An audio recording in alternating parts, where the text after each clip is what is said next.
Yung cup para kainin.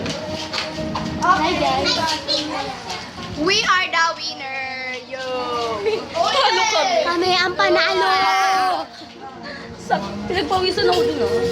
You, but kami panalo. Kainan. Marami na sila. Ano tayo last? Makain pa ako. Kahit ikaw ang may pahulugan eh. Wala na. Saan ka bumili ng adhesive?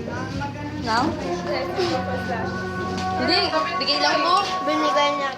Marami kasi siya eh. Isang kaya lang eh. Hindi to? So ano, eyelid talaga. We are the! Wala akong taluka. We are the! Bukasan mo, paano na lang tayo? Ano na lang mga kailangan mo? Ano gusto ko bilang isang ina na lahat na gusto mo bibigay ko?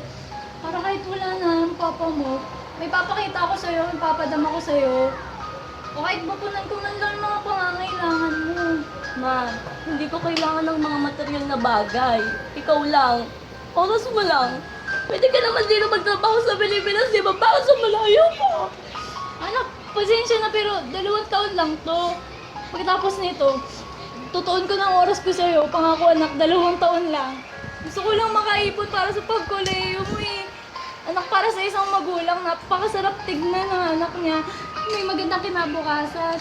Kaya sana anak, intindi mo na lang, sana hindi ka magalit. Sorry, Ma. Sorry kung hindi ka na iniintindi. Sorry kung nasigawan kita. Sorry kung inuuna ko yung bugso ng damdamin ko. Anak, salamat.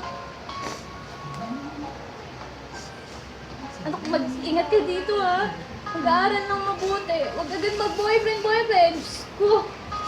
Siyempre naman po, Ma. Mag-iingat din po kayo dun, ha. Ako, anak ko. Lambing. Asan. Basta yung naliligaw sa'yo, sino nga ba yun?